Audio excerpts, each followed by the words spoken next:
Queridos amigos, buenas tardes a todos los que se conectan a nivel nacional en esta transmisión en vivo del Círculo de Arbitraje con el Estado. Buenas tardes a todos los amigos que ya se están conectando en la plataforma Zoom y a través de nuestro fanpage Círculo de Arbitraje con el Estado. Les saluda Jorge Abel y el día de hoy vamos a abordar un tema muy importante dentro de las contrataciones públicas que tienen que ver sobre aquellas infracciones, responsabilidades penales que tendrían funcionarios quienes mediante su cargo de alta dirección a veces cometen hechos ilícitos en el marco de la ley de contratación pública o en general en cualquier otra contratación donde hay fondos públicos, donde hay un interés general y sobre todo donde una de las partes es el Estado.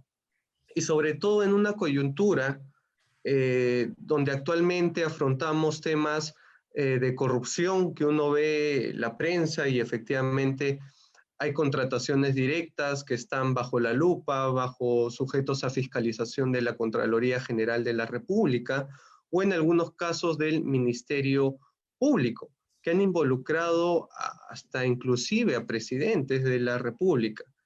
¿Qué está pasando en el mundo de las contrataciones públicas? ¿Qué está pasando en las contrataciones que realiza el Estado?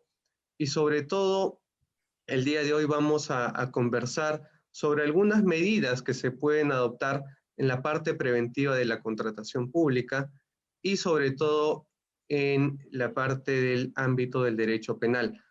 El día de hoy estamos en el conversatorio sobre delitos contra la administración pública que cuenta con un distinguido panel a cargo de los doctores José Herrera, la doctora Virginia Naval, el doctor Juan Carlos Portugal y el doctor Benji Espinosa, quienes con su amplia experiencia nos van a comentar y vamos a conversar sobre estos temas tan agitados que vive nuestro país. Sin más preámbulos, tengo el honor de presentar al doctor José Herrera, quien es especialista en contratación pública, cuenta con maestría también en contrataciones del Estado y actualmente se desempeña en una de las firmas que viene abordando estos temas, no solamente en el ámbito contractual, sino también en temas de arbitraje y en temas del ámbito penal.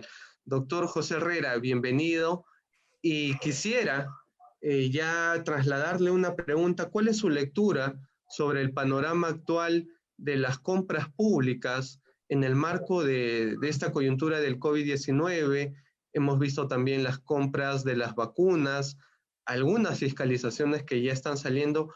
¿Por qué hay corrupción en las compras públicas?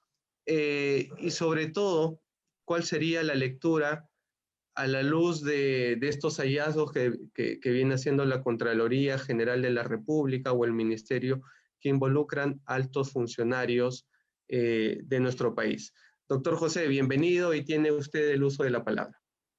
Muchas gracias, estimado Jorge. Tengan ustedes muy buenas tardes. Es para mí un gusto poder compartir el diálogo en este conversatorio denominado Delitos contra la Administración Pública, tema bastante interesante, por cierto.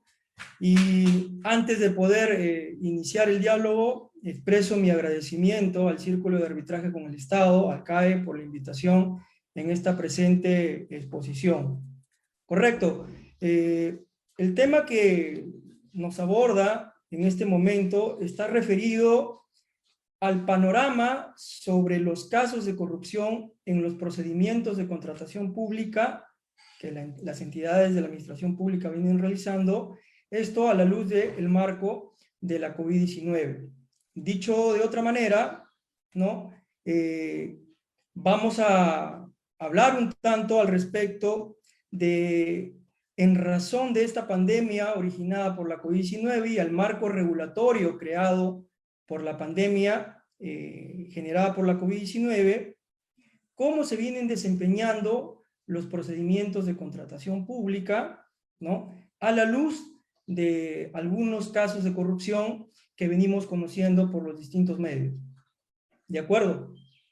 Entonces, debemos tener en cuenta, ya que acá hay un involucramiento de los procedimientos de contratación pública, cuál es su marco regulatorio, así como también qué finalidad persigue un procedimiento de contratación pública.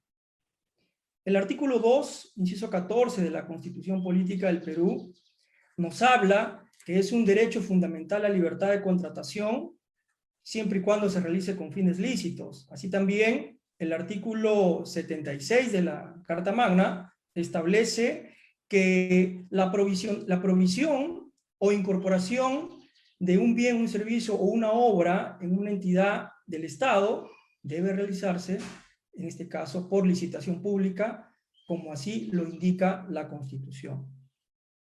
El artículo 1 de la Ley 30.225, de la Ley de Contrataciones del Estado en su régimen general, cuando postula la finalidad de la contratación pública o para qué es que existe esta, nos invoca que siempre una contratación pública, llámese la provisión hacia una entidad de un bien, un servicio o una obra, implica que la entidad debe operativizar el mayor cúmulo de esfuerzos a efectos de maximizar los recursos públicos en cada contratación de bien, servicio u obra que realice.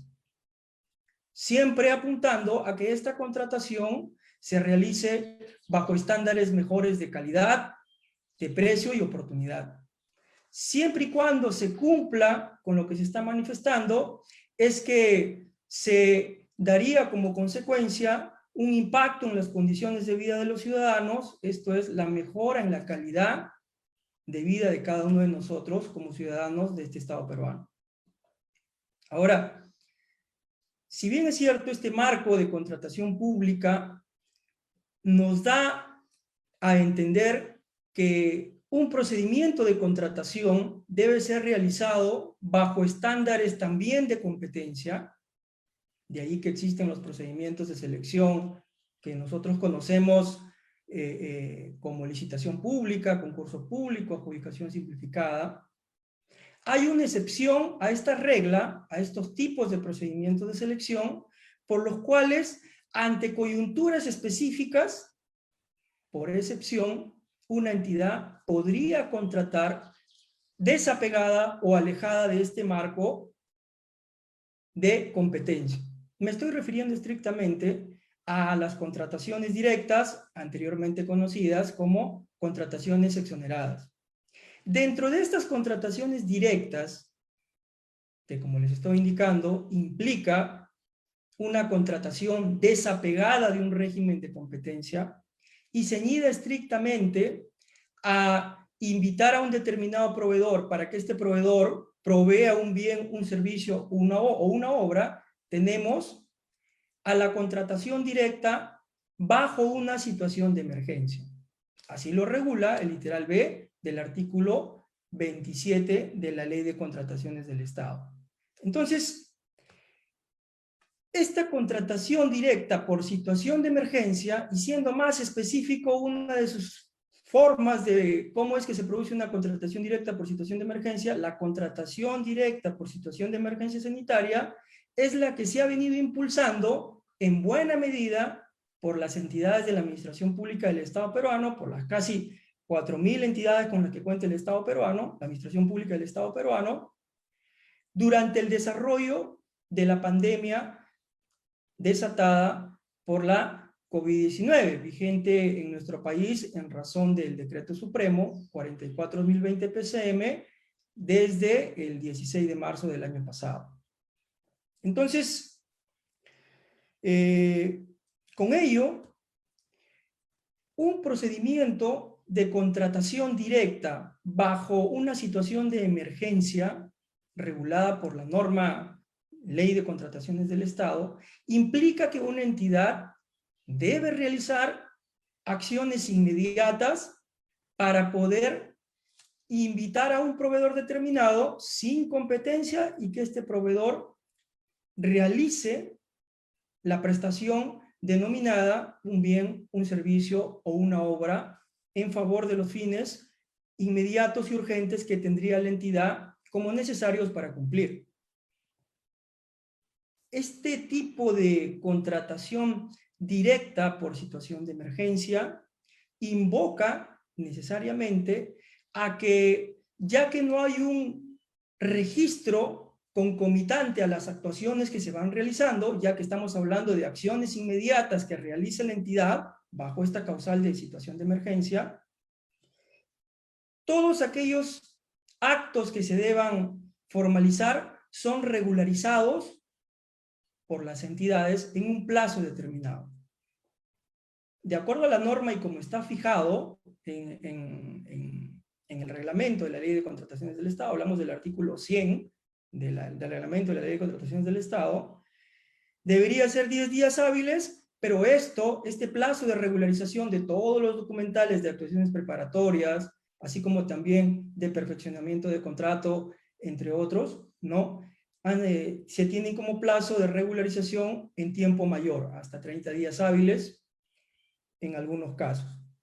Entonces, este tipo de método de contratación, llamado contratación directa, ha sido también en buena medida utilizado por las entidades de la administración pública, y acá me refiero específicamente por los gobiernos locales, las municipalidades distritales, así como provinciales, para la provisión de las canastas básicas familiares, dispuestas así por el Gobierno Nacional a través del Decreto de Urgencia 33/2020 del año pasado.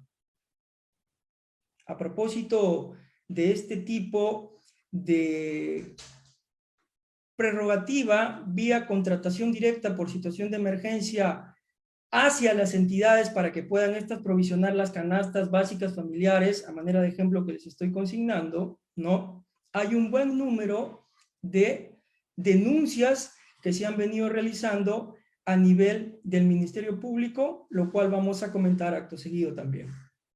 Bien, pero cierto es que en virtud de esta excepción llamada contratación directa por situación de emergencia que ha venido siguiendo la Administración Pública del Estado peruano durante el desarrollo de la pandemia, por su propia naturaleza de este tipo de procedimiento de contratación, al no haber competencia, ha merituado a que los procedimientos de contratación se hagan más flexibles y lamentablemente eso ha desencadenado a que algunas personas o agentes inescrupulosos, cometiendo actos delictivos, pues vengan realizando actos de corrupción. Esto de por sí significa un aspecto pasivo o negativo dentro del seno de la administración pública del Estado peruano que paulatinamente debe necesariamente que ir mitigándose hasta, ¿por qué no?, llegar a un punto de expulsión definitiva de este tipo de actuaciones en el seno de las entidades de la administración pública.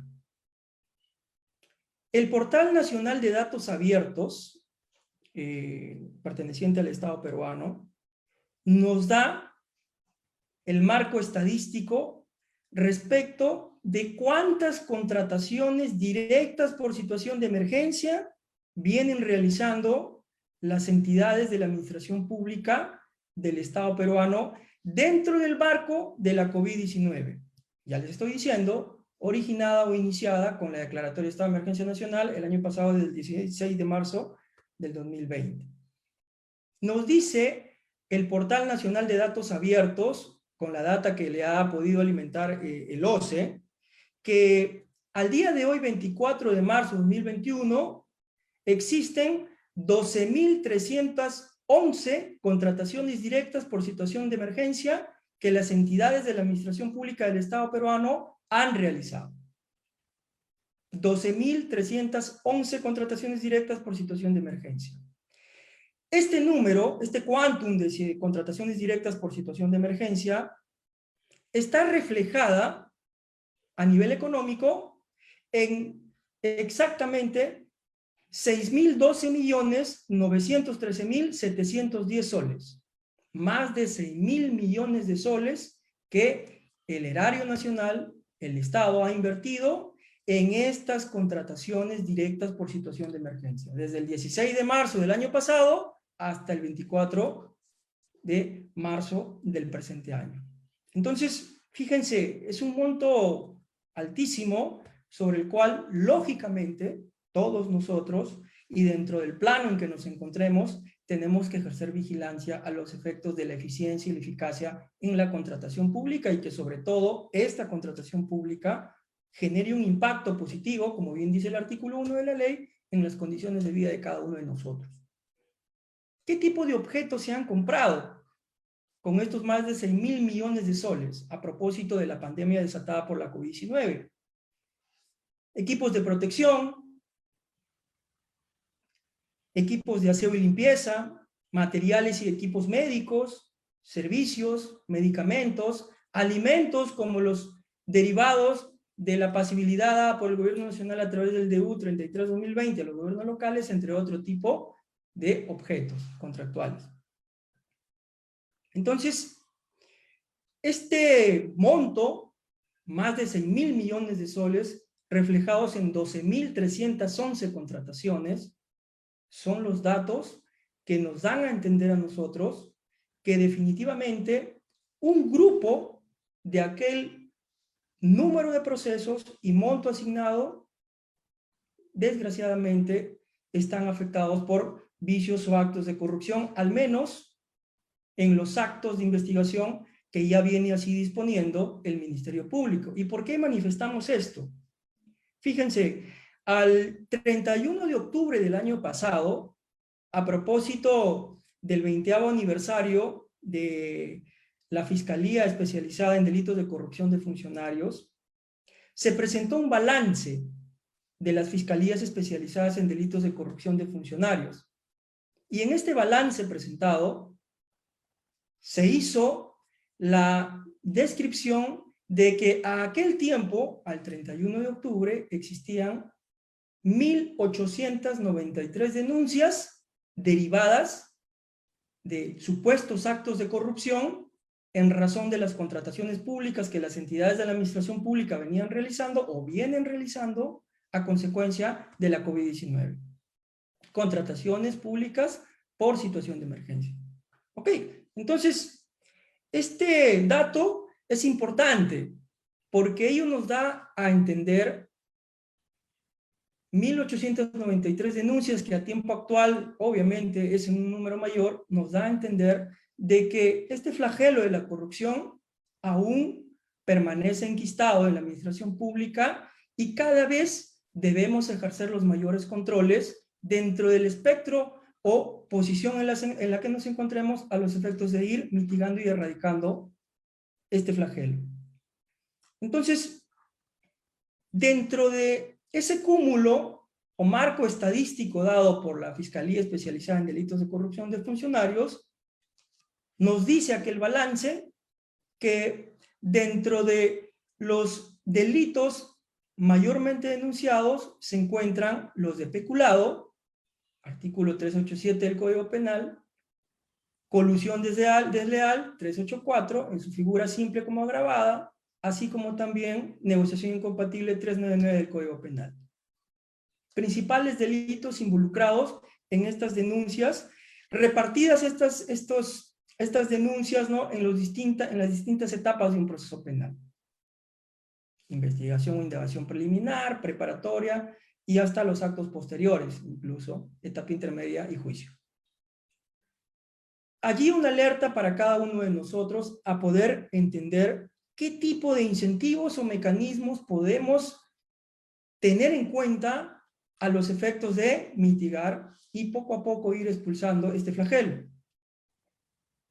Entonces, ya entendiendo la necesidad que se cuenta o que se debe hacer para la mitigación y erradicación de la corrupción en las contrataciones realizadas por la Administración Pública del Estado peruano, porque existe lamentablemente en la actualidad, algunos puntos a poder tener en cuenta para ello, a modesta consideración, consideramos los siguientes. Número uno, entendemos que la transparencia de la data es importante, es básica, para poder sobre ella ejercer los controles y mecanismos de vigilancia adecuados. Controles y mecanismos de vigilancia que van desde el propio ciudadano, la persona de a pie, hasta los controles que deben hacer los entes competentes de la administración pública del Estado peruano.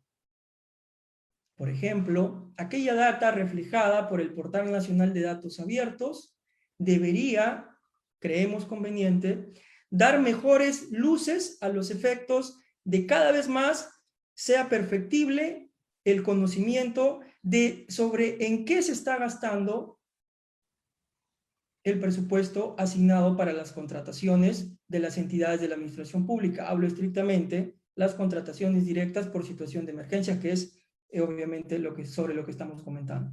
Así también, consideramos que los canales de atención de las denuncias deben ser cada vez en mejor medida ser más eficientes y fortalecidas. ¿Para qué?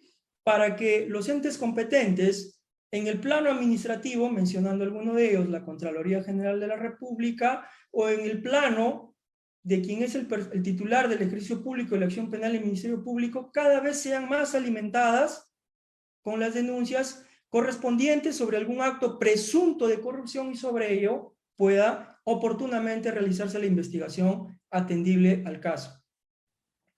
Asimismo, no menos relevante también, consideramos que la capacitación de los operadores, funcionarios o servidores de las entidades de la administración pública constituye uno de los aspectos nucleares para poder, desde estos propios operadores, en buena medida también detectar de manera temprana algún presunto acto de corrupción que se esté cometiendo.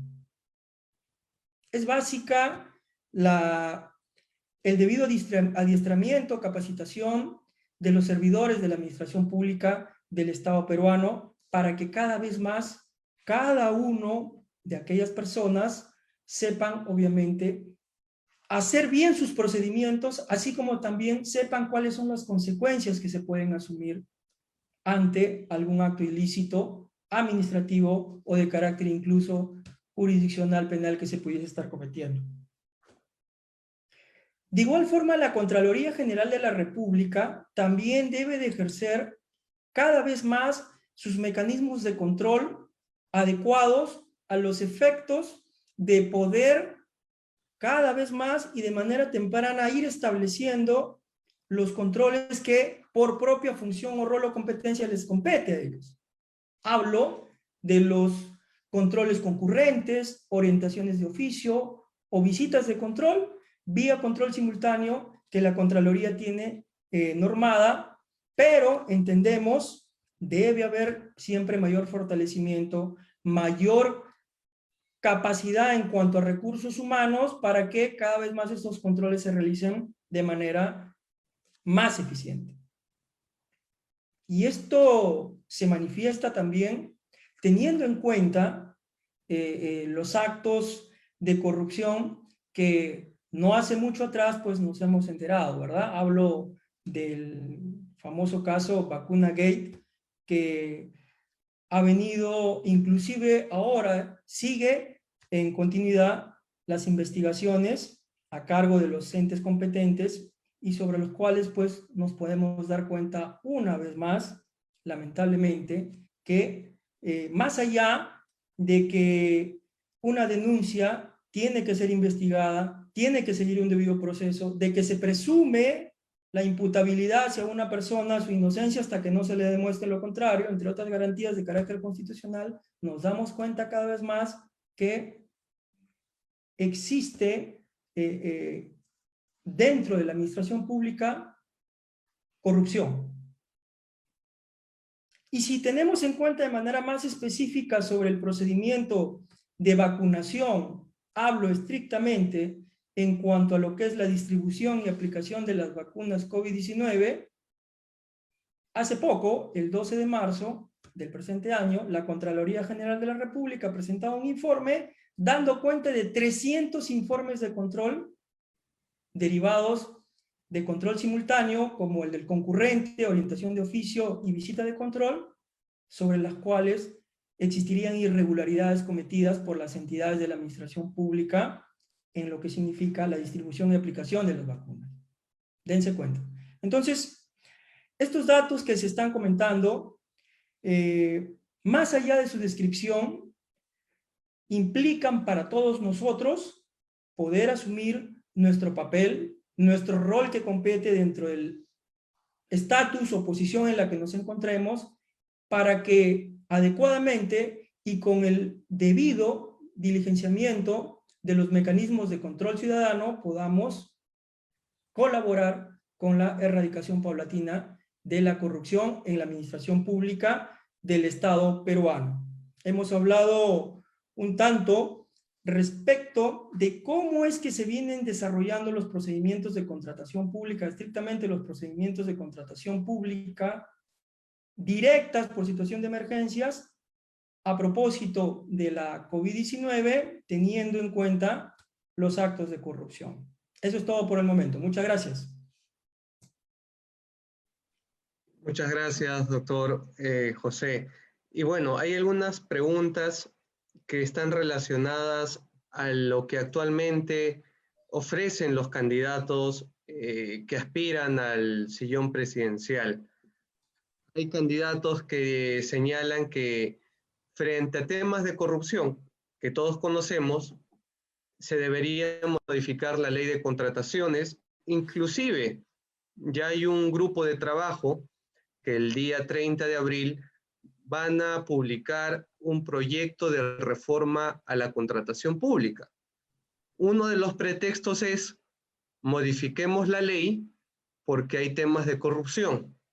¿Cuál es tu opinión sobre este tema? Cuando hay corrupción, ¿debemos modificar la ley de contrataciones? O en todo caso, si hay algo que modificar dentro de la ley de contrataciones o la Constitución, porque hay algunos que tienen posturas más radicales y dicen vamos a modificar toda la Constitución. ¿Cuál es tu opinión, José, sobre este tema? Definitivamente que la creación de una normativa, sea vía modificación o derogación, el nacimiento de un nuevo derecho positivo a través de una norma, tiene que tener un fundamento adecuado de manera previa al respecto de qué finalidad se perseguiría para poder satisfacer con la creación de determinado derecho positivo traducido en una norma. La experiencia nos dice que la creación paulatina de un régimen normativo, estrictamente el que se está hablando de contratación pública, no ha dado buenos resultados a lo largo de su aplicación. Entonces, más allá de que ya incluso a tiempo actual exista un grupo de trabajo que esté elaborando la nueva norma de contratación pública, esta devenida de la Ley General de Abastecimiento, que también no tiene mucho tiempo de vida, más allá de ello, esperemos pues que este nuevo texto normativo sí apunte al cumplimiento de la propia finalidad, que en este caso debería serlo la existencia de un régimen normativo, esto es contrataciones del Estado, ¿no? Que exista siempre la satisfacción de las condiciones de vida de la ciudadanía, que la calidad de vida de la persona de a pie sea mejorada con cada contratación de bien, servicio u obra que las entidades de la administración pública del Estado peruano realicen. Sobre ello también es importante mencionar que los ofrecimientos de determinados candidatos, ¿no? Siempre, entiendo yo, modestamente, deben ser debidamente evaluados por cada persona que va a tener el gran poder este 11 de abril de decidir el destino de nuestro país con el gobernante que salga elegido, ¿de acuerdo? Entonces, ojo allí, ¿no? No todo ofrecimiento necesariamente realizado por un político debe tener un inexorable grado de eficiencia o eficacia a nivel de una ejecución, sobre todo si se trata de cambiar instrumentos jurídicos de primer orden como la Constitución, ¿verdad? Allí lo dejo en cuanto a ese aspecto. Lo que sí reafirmo es que para poder tener en cuenta un cambio normativo, hablando estrictamente en contrataciones del Estado, tiene que haber todo un estudio previo sobre si la finalidad específicamente se cumple. Y sobre esto la experiencia, en cuanto al tiempo, pues nos da la razón al poder manifestar que los cambios no necesariamente dan el cumplimiento de aquella finalidad. Perfecto, José. Y para los fiscales que se han inscrito, y son varios fiscales a quienes saludo, ¿dónde tendrían que empezar, digamos, en un eventual control o fiscalización ante una denuncia contra la administración pública? ¿Dónde tendrían que empezar a investigar para armar su teoría del caso? Se habla de que en los términos de referencia de un concurso público o una licitación pública, ya se direcciona a un determinado postor una adjudicación, ¿no? Que lo hemos visto en los casos que se vienen investigando, por ejemplo, contra Richard Swing, que son contrataciones directas de 8 ITs, pero a gran escala esto puede pasar en los casos del Club de la Construcción, por ejemplo, que son millones que están involucrados. Puede pasar también en temas de servicios o en temas de bienes, donde efectivamente una entidad, a través obviamente de un funcionario, que se colude con un determinado postor, al momento de elaborar los términos de referencia, las bases, la convocatoria, pide y direcciona con determinados requisitos a un postor. Ahí, ¿qué función debería cumplir el OCE, el Organismo Supervisor de las Contrataciones del Estado, quien aprueba las bases estandarizadas, que muchas veces vemos que tienen requisitos que son declaraciones juradas, pero a la libre discreción de un comité de selección pueden ser modificados y curiosamente, cuando son modificados, se insertan determinados documentos que curiosamente restringen la libertad de competencia, la libertad de concurrencia. ¿Qué opinión le darías, ya sea al rol del OCE y ya sea también a la Fiscalía para el momento de investigar y armar su teoría del caso? De acuerdo. Un procedimiento de contratación pública en su fase inicial pues, son los actos preparatorios. Y una de las actuaciones que se realizan dentro de los actos preparatorios es el requerimiento del área usuaria, especificaciones técnicas si hablamos de un bien, términos de referencia si hablamos de un servicio, o el resumen del expediente técnico si hablamos de una ejecución de obra, de una futura ejecución de obra.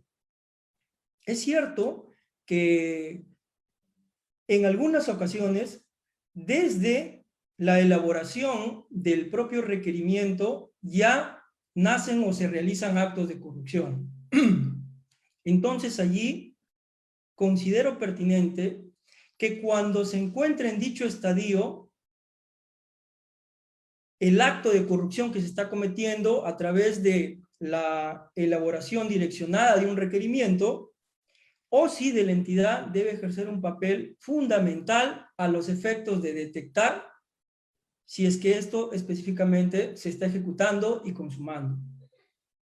Eso involucra de por sí también que el órgano de control institucional vaya trabajando de manera aparejada, haciendo un seguimiento a cada actuación a nivel de la producción que hace la entidad de un bien, servicio u obra, y con ello cada vez más se pueda mitigar el efecto que significa este flagelo llamado corrupción.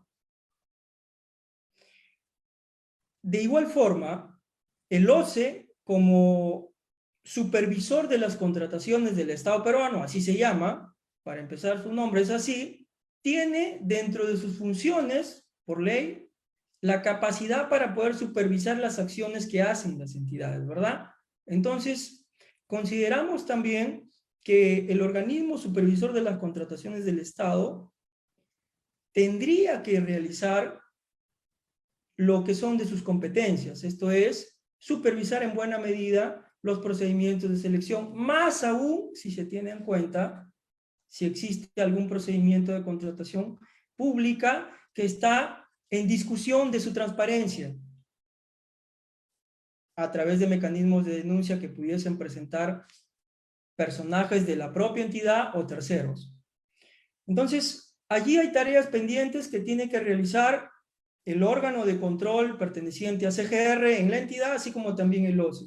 De parte del Ministerio Público, consideramos modestamente que este Ministerio Público, como tal, como titular del ejercicio público de la acción penal, ante alguna noticia criminal que se le haga de conocimiento, si es que obviamente tiene inmerso el direccionamiento o corrupción desde los actos preparatorios, debería realizar los actos de indagación de manera inmediata y no dilatarse tal vez como ya se puede ver a nivel de estadística o de prensa, algunos pocos casos que se conocen. Entonces allí hay una tarea pendiente que también el Ministerio Público tendría que tener en cuenta para que tempranamente, si es que hay un acto de corrupción cometido en el acto preparatorio del procedimiento de contratación pública, pueda ser este eliminado y expulsado de manera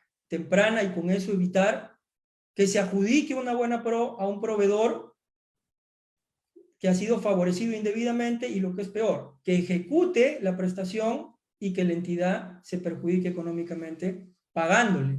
Entonces, formas y mecanismos existen, no se debe o no, es utópico pensar que la expulsión o erradicación es inmediata, esto es paulatino, es una tarea constante y sobre la cual cada uno de nosotros podemos también ejercer el control ciudadano. ¿Cómo ejercemos el control ciudadano? Ya lo había indicado, a través del mayor conocimiento como ciudadanos de la data, que el mismo Estado debe proveernos, como por ejemplo este Portal Nacional de Datos Abiertos, como la información que el Ministerio Público podría dar a cuenta dentro de los canales adecuados, y así también, ¿no?, a través del fortalecimiento de los canales de denuncias que deben ser cada día más explícitos, más a conocimiento de la población y con ello también apoyar en la mitigación del efecto adverso que significa la corrupción. Perfecto. Y la última pregunta, doctor José. Hablaste del control en las contrataciones para evitar efectivamente tener que llegar de la responsabilidad administrativa a una responsabilidad penal, más aún cuando el derecho penal es de última ratio, pero parece que nuestros legisladores o a veces cuando hay algo, un hallazgo en prensa, todo se lo dejan en las manos del derecho penal. Pero la parte preventiva de cuando uno puede denunciar o hacer este control ciudadano, como bien señalas, no se debería realizar a través de recursos de apelación contra otorgamientos de buena pro irregulares. Y me explico, puede pasar, por ejemplo, las adjudicaciones de buena pro a Odebrecht, ¿no? ¿Qué hubiese pasado si el segundo lugar le hubiese apelado, ¿no?, denunciando tal vez alguna irregularidad en el proceso de contratación, algún vicio, etcétera? O a través cuando alguien realiza las observaciones o elevaciones de consultas a las bases publicadas en el SEACE. ¿Qué opinión tienes cuando vemos que algunos legisladores quieren poner mayor obstrucción de las que ya hay? Porque para apelar hay que pagar el 3% del valor referencial de una contratación, y cuando hablamos del 3%, hablamos de montos considerables, el 3% de 1 millón de soles o de 20 millones de soles, y a veces el postor dice, bueno, no tengo dinero para apelar. ¿Eso limita este control o debe existir estos requisitos para apelar? ¿Cuál es tu lectura sobre esto? La existencia de el pago de un monto económico traducido en una garantía o en un depósito en cuenta a la entidad o al Tribunal de Contrataciones del Estado por interposición de un recurso de apelación, tiene como finalidad desincentivar que haya un mayor número de este tipo de recursales, ¿no?, en mayor carga esto de manera consecuente hacia la administración pública. Particularmente yo lo que considero es que este porcentaje del 3%, que ojo, no solamente está consignado como requisito para quien apela, sino también incluso derivado de un procedimiento de contratación pública para quien interpone o deduce una nulidad de oficio ante el titular, así lo dice el artículo 44 de la ley 3225. Para estos casos incluso también se presenta, ¿no?, el pago de aquel 3% del valor estimado del valor referencial dependiendo del objeto del contrato. Entonces, creo yo que este quantum establecido es alto, porque de una u otra forma figura o consigna la menor posibilidad para aquella persona, jurídica o natural, que quiera pues obviamente ejercer su derecho de contradicción y que tenga una respuesta efectiva y oportuna después de todo un debido procedimiento por parte del ente competente. Hay una tarea pendiente, mi estimado Jorge, a quienes están elaborando este proyecto normativo del nuevo régimen de contrataciones del Estado, ¿no? Porque nos damos cuenta, ojo, que cada vez más, a tiempo actual, existen más actos de corrupción que se conocen a nivel de prensa o con los informes que nos provee el propio Ministerio Público o la Contraloría General de la República.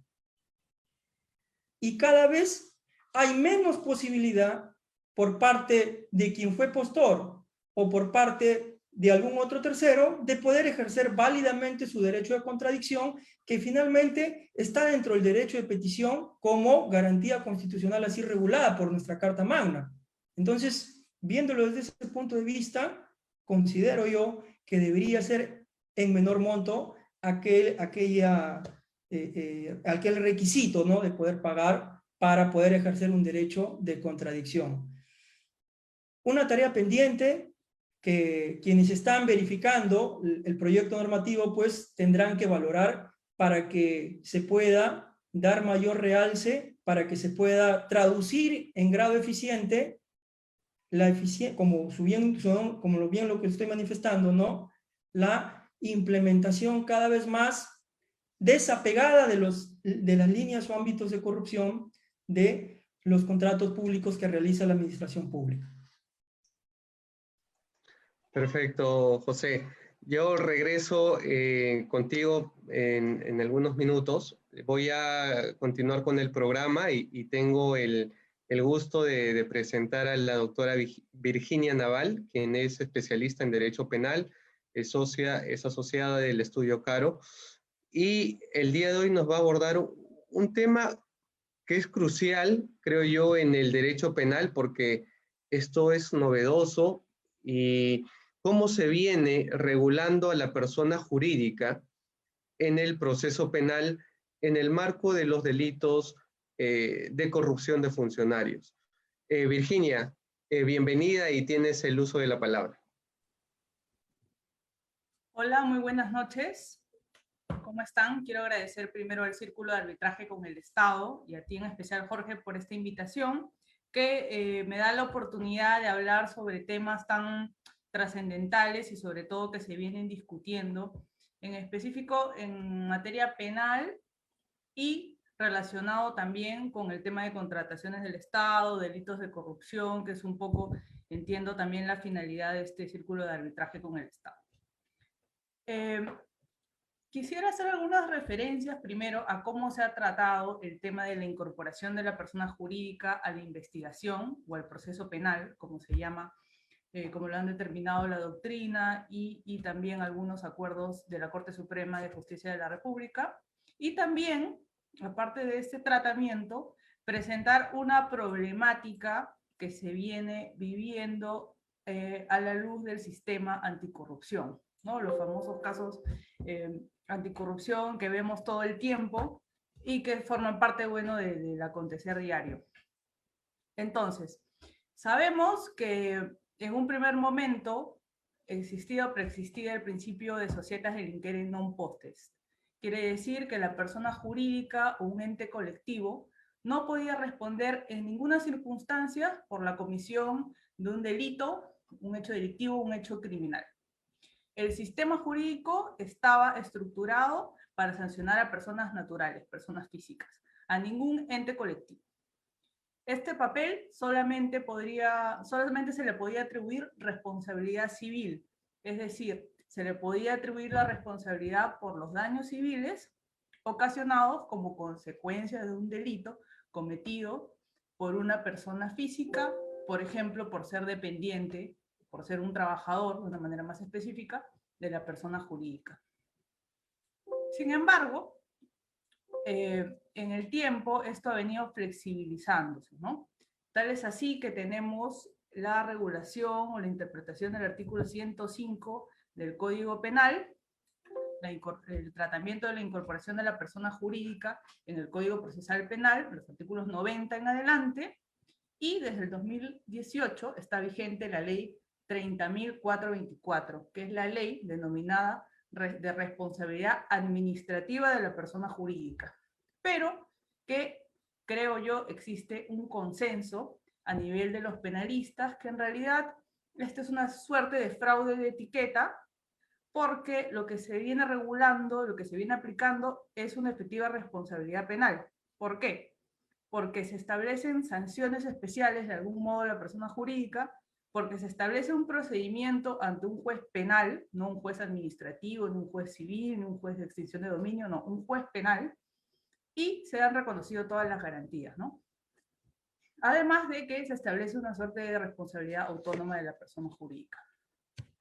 Bueno, en el 2009 la Corte Suprema estableció un acuerdo plenario, el Acuerdo Plenario 7/2009, donde trata de incorporar criterios para interpretar el artículo 105 del Código Penal, que establece las consecuencias accesorias o sanciones penales especiales, como la Corte Suprema lo llama, de la persona jurídica, porque lo que teníamos era simplemente un catálogo de qué consecuencias se le iba a aplicar a la persona jurídica cuando una persona natural cometiera un delito, utilizándola o favoreciéndola o encubriéndola, ¿no? Se utiliza todo el mecanismo de la persona jurídica para cometer un delito y como consecuencia de una sanción penal a la persona natural que lo cometió, se establece un catálogo, desde una multa hasta incluso la disolución de la empresa, que es en la práctica lo que sería una suerte de pena de muerte, ¿no? Con la disolución de la empresa dejaría de existir.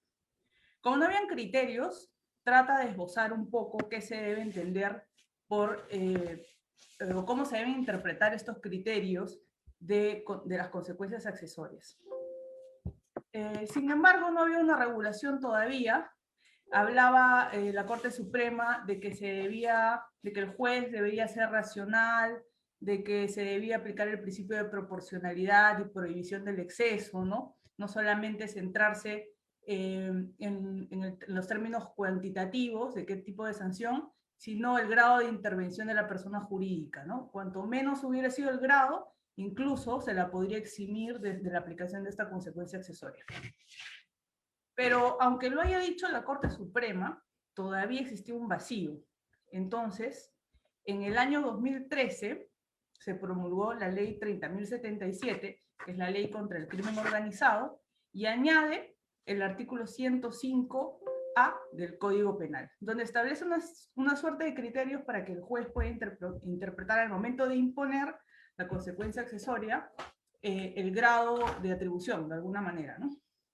Establece que es un criterio la gravedad del hecho, la extensión del daño, pero lo más relevante aquí es que establece en su inciso 1 la finalidad de prevenir la continuidad de la utilización de la persona jurídica en actividades delictivas. Es decir, la finalidad de la imposición de la sanción, una de las finalidades es prevenir que se siga utilizando la persona jurídica. ¿Esto qué quiere decir? Que la persona jurídica constituye, en el caso concreto, un peligro objetivo. Y en la medida de que subsiste ese peligro, subsiste la necesidad de sancionarlo. Y esto me trae un poco a tratar de entender cuál es el tratamiento que han hecho los órganos jurisdiccionales. Porque por un lado tienen este artículo 105 y 105A, que vendrían a ser los presupuestos materiales para la incorporación de una persona jurídica, pero que no se deben interpretar en una medida íntegra, sino en clave de una prognosis o probabilidad, porque todavía no estamos ante una sanción. La incorporación de la persona jurídica al proceso se realiza siempre dentro de la etapa de investigación preparatoria. Es decir, ya hay una sospecha reveladora contra la persona física y además contra la persona jurídica. Ya hay una disposición de la Fiscalía que ordena la investigación contra una determinada persona, hay una recepción del juez de investigación preparatoria y todavía se encuentra en etapa de investigación. Antes de la conclusión, necesariamente, se tiene que pedir la incorporación de la persona jurídica a la investigación. Entonces, ¿cuál es la diferencia entre los presupuestos materiales y los requisitos procesales? Es una buena pregunta, porque muchas veces el Poder Judicial lo que hace es coger o interpretar el artículo 90 y 91 como los únicos requisitos para incorporar a la persona jurídica en el proceso. Y en realidad, el artículo 90 y el artículo 91 nos presenta requisitos de mera forma, que son identificar a la persona jurídica, su nombre, su razón social, su domicilio, y no nos presenta otros supuestos materiales que sí se establecen en el artículo 105 y en el acuerdo penal antes mencionado, que son la utilización de la persona jurídica para delinquir, el haber sido favorecida o el haber encubierto un delito. Entonces, lo que consideramos es de que se deben aplicar estos criterios procesales, pero además los presupuestos materiales siempre en clave de hipótesis, de prognosis o de probabilidad.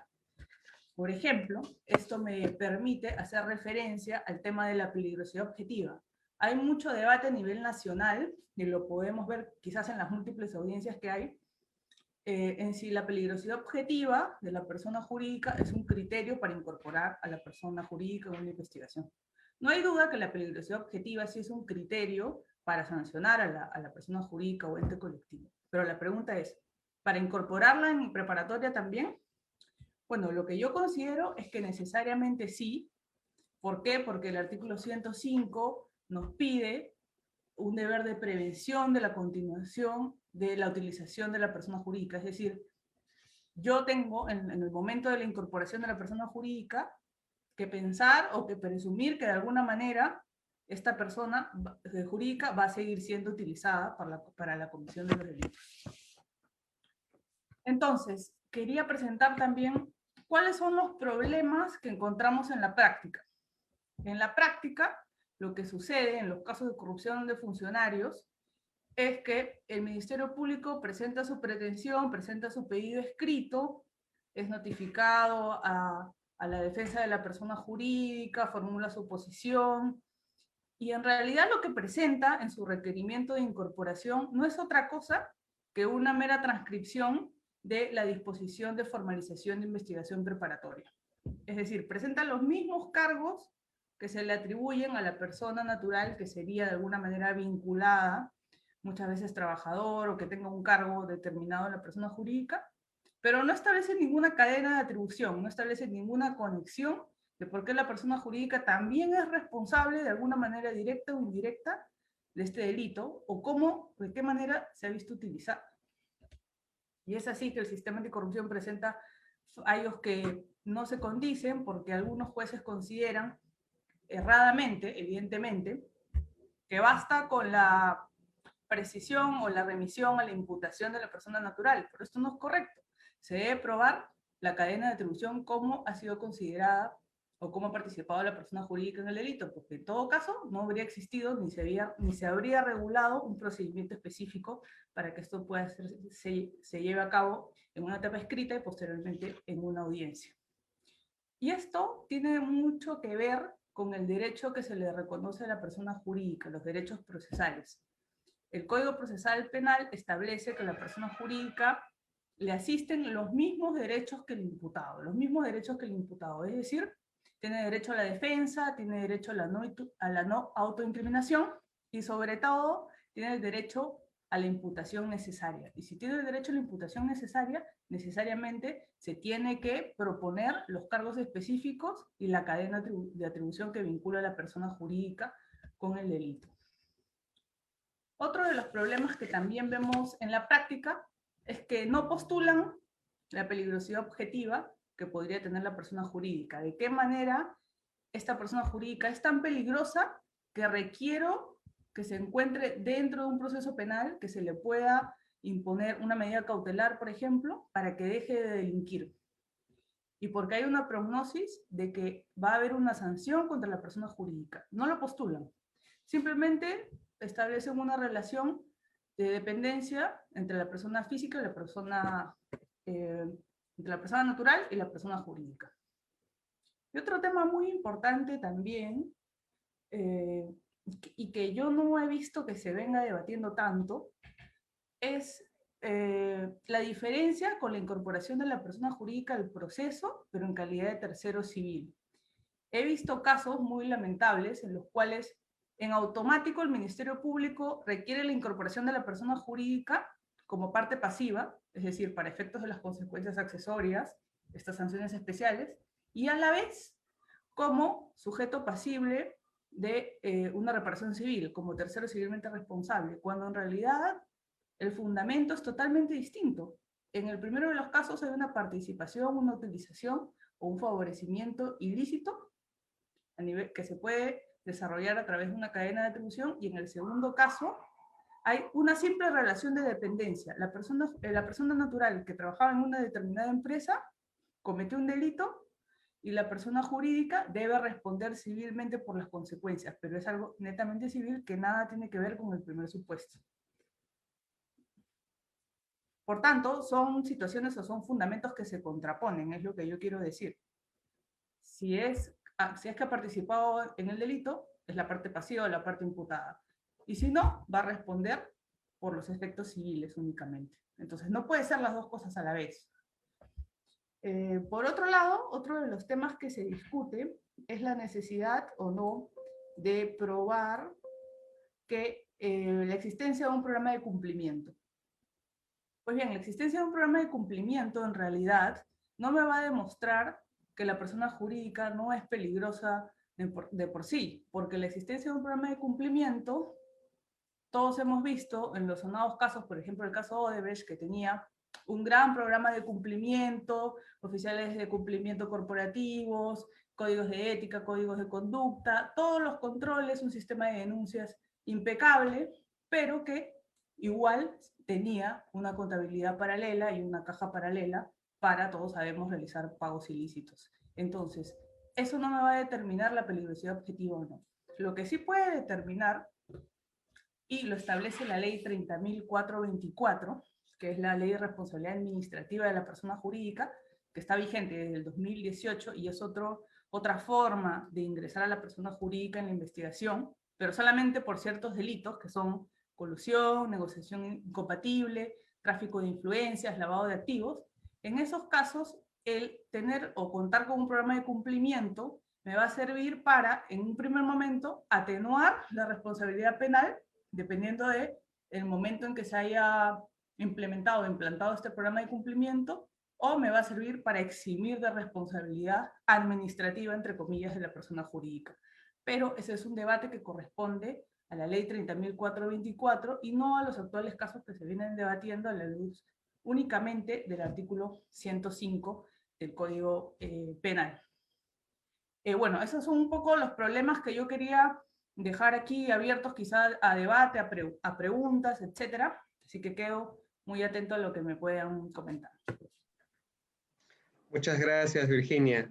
Hay preguntas, una de ellas, porque hay varias, nos indican si sería posible incorporar a una persona jurídica que ya se encuentre de baja de oficio por la SUNAT, es decir, que ya no existe, o una persona jurídica tal vez que ya fue declarada en quiebra, cerró, ¿también debería incluirse? ¿Cuál es tu opinión?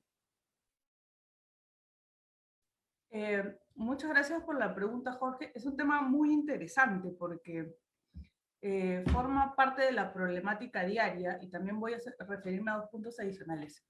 El artículo 105 es claro en su fórmula primigenia, lo voy a leer. En la parte final nos habla: el cambio de la razón social, la personería jurídica o la reorganización societaria no impedirá la aplicación de estas medidas.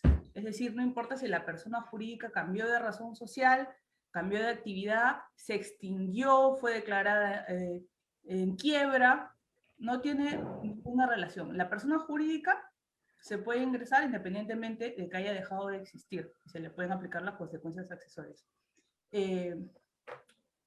Un tema que también me quería tocar era que en algunas audiencias he visto alguna que otra mención a la incorporación del consorcio. Y en realidad el consorcio no es una persona jurídica, de alguna manera es una ficción del derecho, es una agrupación de personas jurídicas, pero no podría incorporarse, por ejemplo, como sujeto pasivo. De manera independiente, por supuesto que sí, de manera independiente, o que el consorcio se haya constituido y se le haya reconocido una persona jurídica, no tenga una inscripción. Bueno, eso, ¿no? Bien. Virginia, regreso contigo para las preguntas y continuando con el programa, ya está con nosotros el doctor Benji Espinosa, quien ha culminado un evento en Puno, bueno, virtual, pero a quien le doy la bienvenida. Él es especialista en temas de derecho penal y procesal. Benji, bienvenido, y quisiera ya trasladarte la pregunta sobre el tema de peculado. ¿Cuáles son estas influencias que vemos en temas de corrupción de funcionarios y sobre todo en esta coyuntura de compras públicas que salen a la luz en la prensa y muchas veces involucran hasta expresidentes? Bienvenido y tienes el uso de la palabra, Benji. Estimado Jorge, muchísimas gracias. Mi apreciada amiga Virginia Naval, que después de tiempo estamos compartiendo tribuna académica, el doctor José Herrera, y entiendo que va a entrar también el doctor Juan Carlos Portugal. Básicamente me pediste algunas reflexiones sobre el delito de peculado, y si tú me autorizas, voy a compartir unas breves diapositivas. Habilítame, por favor. Creo que ya puedes, espérame. A ver. Ya puedes compartir pantalla, doctor Benji. A ver, sí, ya puedo.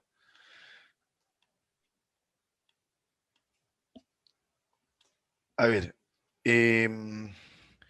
primero que el delito de peculado está regulado en el artículo 387 del Código Penal, con una técnica legislativa que ha hecho que en nuestro Código Penal, a diferencia de otros, por un lado se castigue el peculado doloso y en el último párrafo se castigue el peculado culposo. Lo tenemos en un mismo dispositivo legal. ¿Qué significa, no es cierto, el peculado doloso y qué el peculado culposo? El peculado doloso, que está regulado en el primer párrafo del artículo 387 del Código Penal, sanciona al funcionario o servidor público que, y fíjense acá la conducta que es objeto de reproche, se apropia o utiliza para sí o para otro caudales o efectos cuya percepción, administración o custodia estén confiados en razón de su cargo. Luego, el segundo y el tercer párrafo básicamente son circunstancias agravantes del primero. El segundo párrafo castiga con una pena mayor cuando el monto de lo apropiado utilizado en el peculado sobrepase las 10 UIT. Y el tercer párrafo castiga los fines que tienen los caudales efectos que son objeto del peculado, cuando tienen fines asistenciales de inclusión social o programas de apoyo. Entonces, los tres primeros párrafos hacen referencia al peculado doloso. ¿Qué es lo que significa en concreto cometer peculado? Cometer peculado supone que aquel funcionario que tiene un vínculo funcional, que tiene una relación funcionarial directa con el patrimonio público, con el erario, con los caudales, con los efectos públicos, sea con dinero o con bienes que tienen representación económica, ¿no es cierto? Aunque no sean dinerarios específicamente, ese funcionario aprovecha su cargo, ¿no es cierto? Y se apropia de esos caudales que deberían ser para poder satisfacer las necesidades públicas, para poder resolver los problemas de la sociedad. Pero lo que hace es apropiarse, ¿no es cierto?, de esos caudales efectos, o puede ser para sí mismo, o puede apropiarse para un tercero. En ambos casos, la conducta es igual de reprochable bajo la figura del peculado. O puede darse el caso de que el funcionario servidor no se apropia, sino que utiliza, ¿no es cierto?, esos caudales o efectos. ¿Cuál es la diferencia entre apropiar y utilizar? Ya la Corte Suprema, desde el Acuerdo Plenario 4-2005, ha establecido que la distinción está en que apropiarse significa sacar de la esfera de dominio del Estado ese bien que es el caudal o efecto público. Y utilizar significa aprovechar, ¿no es cierto?, los caudales o efectos, las bondades que tiene ese bien público, sin el ánimo, sin la voluntad de apoderarse o apropiarse de ese bien. Lo que significa específicamente el peculado. Ahora, hay también, ¿no es cierto?, otro tipo de peculado, que es el peculado culposo. Y el peculado culposo se comete cuando el funcionario o servidor público, ¿qué cosa es lo que hace? Cito específicamente la figura del peculado culposo. Lo que pasa es que ese funcionario o servidor público que tiene el deber funcional de vigilar, de custodiar, porque percibe, porque administra o porque vigila los caudales y efectos públicos, ¿qué hace ese funcionario o servidor público? Ese mal elemento del Estado. Lo que hace es básicamente ser un descuidado, ser un imprudente, y con ocasión de su imprudencia, lo que pasa es que terminan eh, llevándose los bienes, caudales o efectos públicos. El 387, último párrafo, establece que si el agente, funcionario o servidor, por culpa, por imprudencia, da ocasión a que se efectúe por otra persona la sustracción de caudales efectos, será reprimido con una determinada pena. O sea, la diferencia entre el peculado doloso y el peculado culposo estriba en que en el peculado doloso el funcionario se apropia o utiliza para sí o para otro un caudal o efecto público que está bajo su percepción, bajo su administración o bajo su custodia. En el peculado culposo el funcionario no se apropia ni lo utiliza, sino que por culpa da ocasión a que otro sustraiga, se lleve ese caudal o efecto. La pena es menor, pero en ambos casos siempre responde el funcionario servidor como autor. ¿Correcto? Ahora, podrá preguntarse, ¿y cómo responden los particulares o aquellos que no tienen el vínculo funcionarial de percepción, administración, custodia y que ayudan a pecular? Responden igual como cómplices, ¿no es cierto? Complicidad única, regulada en el tercer párrafo del artículo 25 del Código Penal, complicidad única en el peculado para los delitos de infracción de deber. ¿Y cómo responde aquel particular que no es funcionario, que se lleva los caudales, pero que aprovechó la imprudencia o la culpa del funcionario servidor en el peculado culposo? Me queda claro que el funcionario responde como autor del peculado culposo, pero ¿cómo respondería ese tercero, ese particular no funcionario? Responde como autor de hurto, eventualmente. ¿Correcto? Eso es cuanto tengo que decir respecto de los alcances, estimado Jorge, del delito de peculado. Ahora, solo para cerrar una idea, el tema del vacunagate y todo lo que estamos viendo, podría calzar o podría subsumirse en otra figura penal, que es el delito de aprovechamiento indebido del cargo, ¿no es cierto? Que es un delito que se comete cuando se presentan estos elementos. Uno, hay una operación pública. Dos, hay un funcionario servidor público que interviene en ella. Y tres, ese funcionario servidor se interesa indebidamente. Y ese interés indebido, dice la ley, se puede traducir de tres formas. Puede ser un interés directo, puede ser un interés velado, indirecto, o puede ser, ¿no es cierto?, un interés por acto simulado, un interés simulado, lo que establece las tres formas de interés que son reprimibles en el delito de aprovechamiento indebido del cargo o negociación incompatible por el cargo de los que habla el Código Penal. Quede atento a las preguntas que puedan formular, Jorge. Bien, Benji, interesante los temas que abordaste. Y sobre este tema de las vacunas, ¿no? ¿Tú consideras, y porque son altos funcionarios los que están involucrados en este tema de las vacunas, consideras que este proceso frente a un pedido del Ministerio Público de una prisión preventiva deberían afrontar su proceso, digamos, en prisión, ¿no? Porque hay un alto índice de fuga, no lo sé cómo lo vean los jueces, ¿Cuál es la lectura sobre esto? O en general, la regla debería ser afrontar un proceso en libertad y posteriormente la prisión preventiva, si es que se acredita la culpabilidad, obviamente. Jorge, yo voy a tomar las palabras de la Comisión Interamericana de Derechos Humanos, que en un informe llamado Corrupción y Derechos Humanos dijo: en los casos de alta corrupción pública, son casos especialmente sensibles para la opinión pública, en donde la opinión está buscando que les entreguen las cabezas de los funcionarios investigados, señalados, indicados como culpables, es ahí donde se deben respetar más derechos, porque luego por no respetarlos se caen y se genera impunidad. El problema no está en que no se dé prisión preventiva a estos funcionarios, el problema está en que no se condene a los corruptos.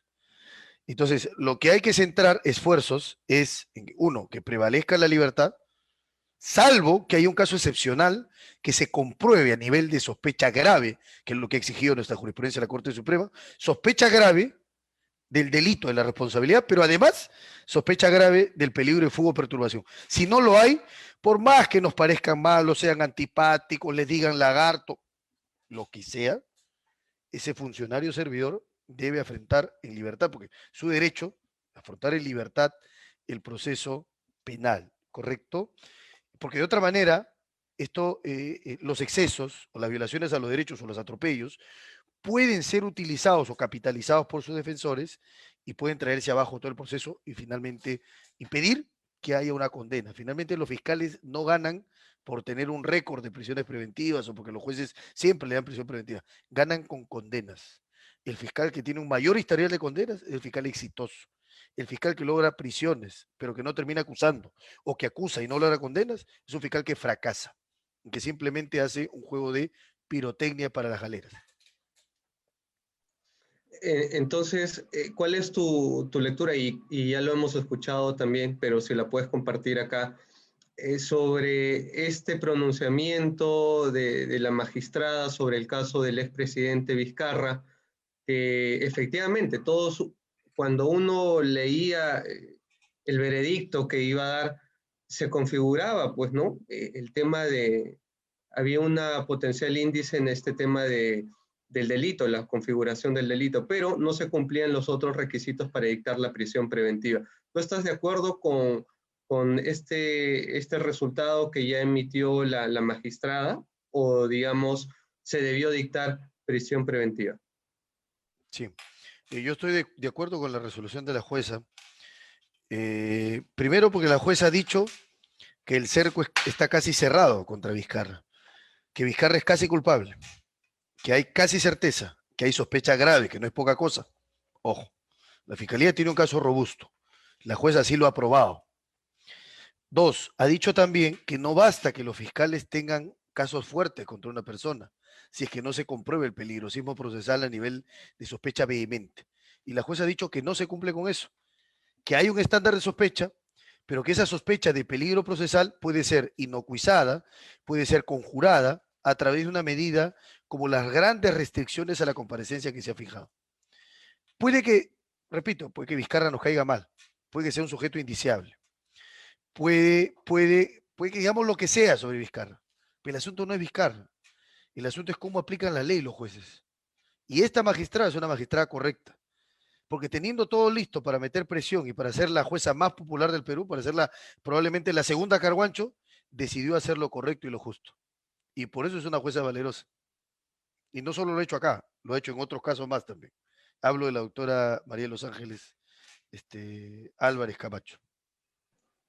Perfecto, porque a veces vemos el tema de la presión mediática y donde se miden a los jueces, ¿no? Porque vemos que la Fiscalía pide, y en otros casos también, prisión preventiva, y ante la prensa, efectivamente, en algunos determinados casos, ceden la prisión preventiva, cuando tú bien dices que hay derechos constitucionales, por ejemplo, de la presunción de inocencia para afrontar un proceso en libertad. Ahora, nos preguntan también sobre las promesas que vemos acá en campaña electoral, sobre modificación a la Constitución, un capítulo de anticorrupción. Hemos escuchado el tema también de endurecimiento o modificación del derecho penal, del Código Penal, para delitos justamente contra la administración pública. Este es un tema de leyes, lo cual debemos modificar, o pasa por un tema de las personas o a veces de los operadores jurídicos, quienes no plantean bien su defensa o su teoría del caso, o en algunos determinados casos no aplican la ley. ¿Cuál es tu lectura sobre esto? Yo creo que es un poco de todo, ¿no? Hay una parte de la norma que está mal, que debe cambiar, debe ser mejorada. Pasa que hay una falta de sensibilidad de los fiscales y no entienden bien su rol. Su rol no es de perseguir a ultranza, mansalva, a todos, ser los torquemadas de la actualidad, no. Ese no es el rol de la fiscalía, que actuar con objetividad, aunque la objetividad no te dé portadas, no te dé periodicazos ni titulares, pero hay que hacerlo, es lo que corresponde. Sobre todo un órgano que tiene tanto poder ahora, como es la fiscalía, que es señor, es domino, es dueño de la investigación.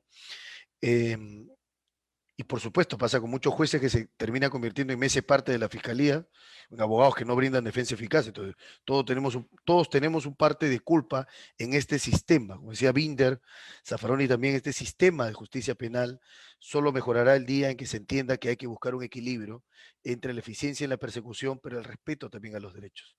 Porque lo que legitima la persecución del Estado es respetar los principios, derechos y garantías del sujeto débil, sujeto pasivo del proceso penal, que es el imputado. Queramos o no, es así.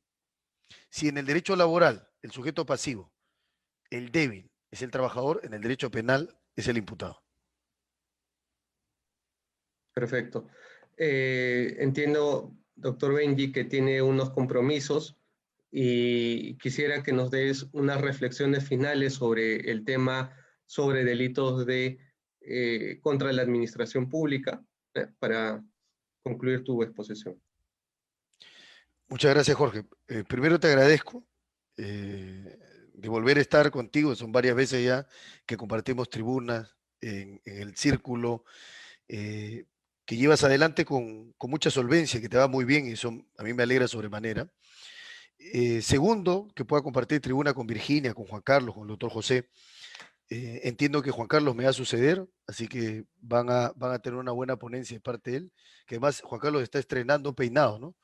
Veo que se ha rapado el cabello. Y por lo demás, bueno, la reflexión que puedo darles es que siempre pasa en estos delitos de corrupción, y siempre le digo a mis alumnos, el tema de los delitos de corrupción, la clave está en que primero es una criminalidad actual. Segundo, son casos en donde decir, este corrupto, señalar, mándalo a la cárcel, métele cadena perpetua, declara imprescriptible los delitos, inhabilítalos para siempre, haz que la pena no sea, que no se pueda suspender la ejecución de la pena en determinado delito como la colusión o el peculado. Todo eso probablemente gane el aplauso fácil. Porque como bien documentó el gran historiador peruano, ¿no es cierto?, que finalmente se formó, se desarrolló en Estados Unidos, hablo de Alfonso Quirós, en la historia de la corrupción del Perú, este magnífico libro que allá por el 2003 editaron y tradujeron del inglés al castellano el Instituto de Estudios Peruanos e IDL, el ADN de la corrupción está en el Perú. Entonces no podemos quejarnos. Hay corrupción, ha habido corrupción y habrá corrupción. El tema es que el Estado tiene que sancionar, pero tiene que separar la paja del trigo, siempre recordando que el derecho penal no solo es la última ratio, sino la extrema ratio, la última y extrema ratio. El último valladar de la arbitrariedad es el derecho penal y así hay que concebirlo y aplicarlo. Muchísimas gracias a todos por conectarse y yo me despido. Tengo otros compromisos que ver. Está Juan Carlos y Ahí bien. está el doctor Juan Carlos, quien estrena nuevo look. Así Sí, que, reloj también. Benji, el reloj también. Y bueno, siempre con el humor que te caracteriza. Gracias, Benji. Yo estamos seguros que nos vas a acompañar en un eventual evento, así que te deseo los mayores de los éxitos en la firma y en la buena defensa que en algunos casos ya estás ganando. Bien, continuamos Gracias. con el programa. Y ya para cerrar con broche de oro, le damos la bienvenida al doctor Juan Carlos Portugal, quien ya ha tenido presentaciones y, y también se ha especializado en el ámbito penal y es conocido por muchos en este mundo académico. Juan Carlos, bienvenido, y quisiera trasladarte una pregunta que es nueva para este tema del conversatorio sobre delitos contra la administración pública. ¿Qué opinas sobre la suspensión preventiva de derechos en los delitos donde hay corrupción, en los delitos contra la administración pública? Bienvenido y tienes el uso de la palabra.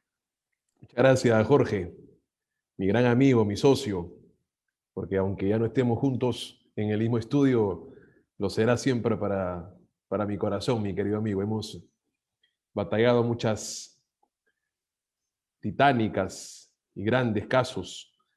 Tenemos una amistad y una formación salesiana, una formación de culto a Don Bosco y a la Virgen María Auxiliadora que nos une y nos hermana. Yo te quiero mucho a ti, a tu esposa, a mi sobrino, a tu hijo, a tu familia. Y por supuesto que haciendo eco a las palabras de mi amigo Benji Espinosa, bastante particular, mi querido Benji, que como comprenderás, el hombre con sus claroscuros ojos verdes ilumina no solamente en sus disertaciones, sino también en su voz.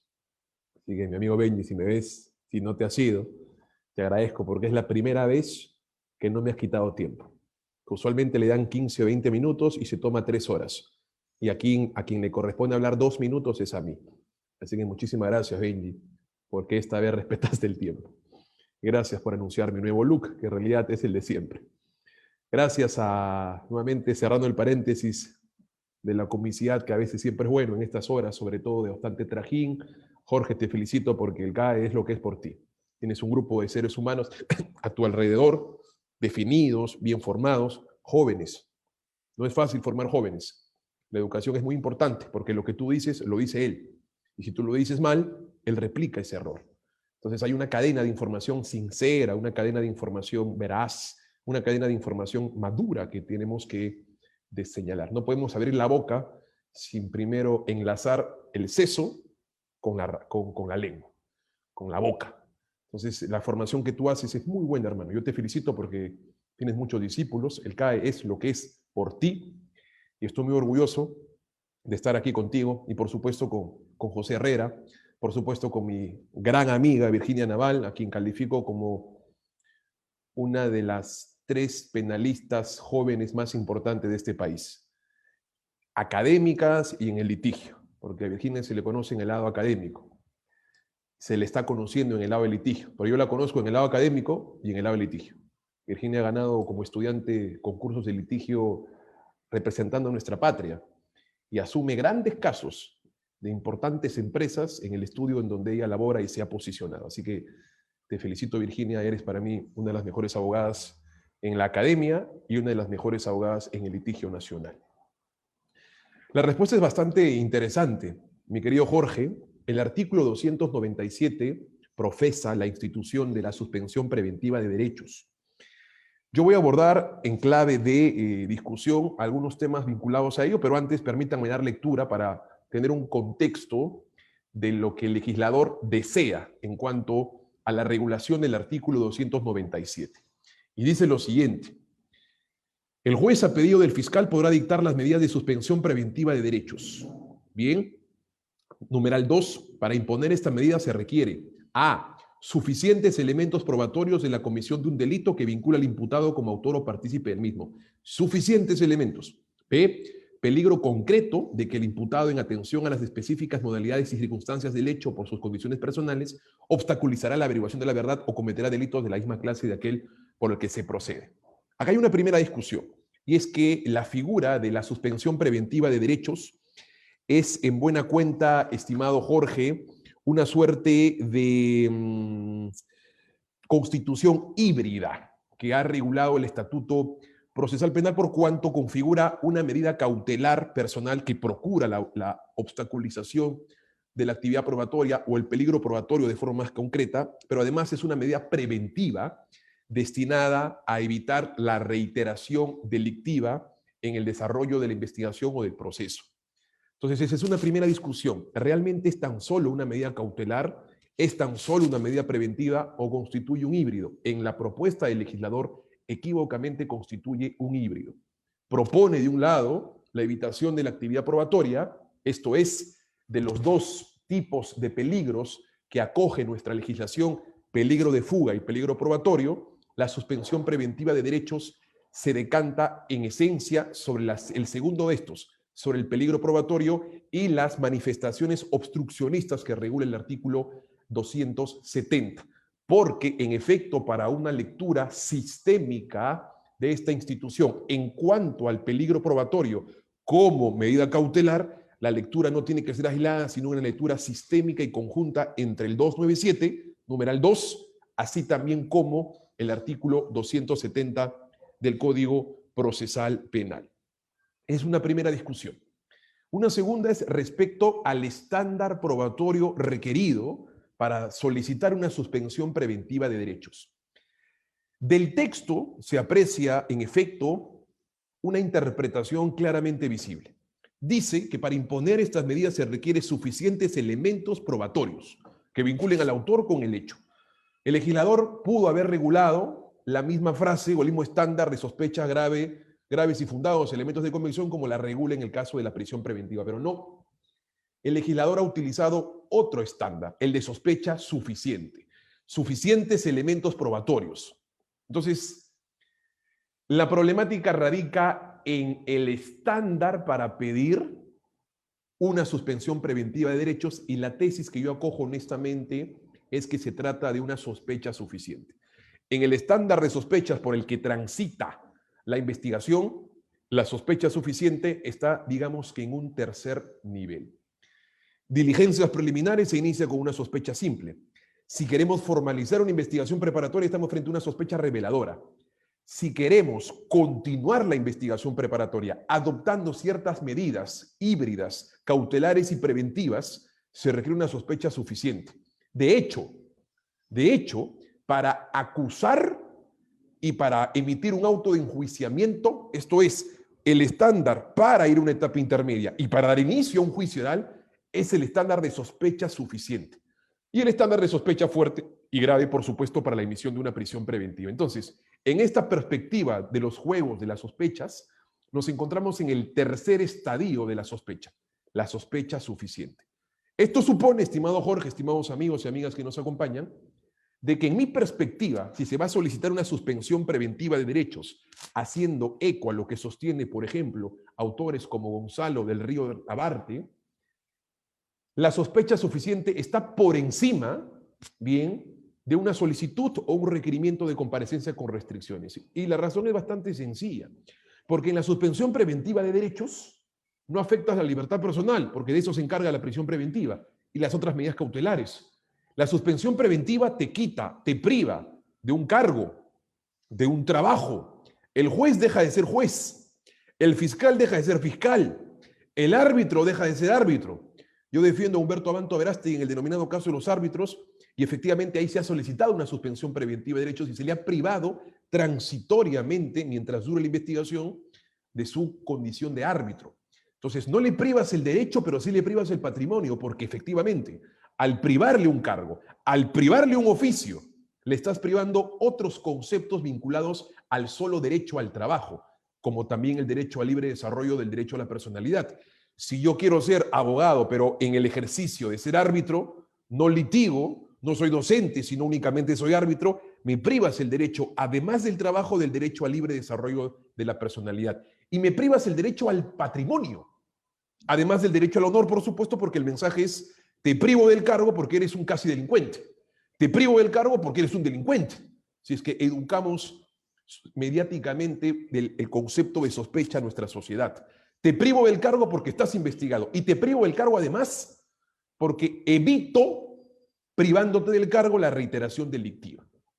Entonces afectas el derecho al trabajo, el derecho al libre desarrollo de la personalidad, el derecho al honor, que es el prestigio y la reputación que se tiene de uno mismo, y la reputación en sentido indirecto, bien, o colectivo, que tiene la opinión pública respecto de tu cargo.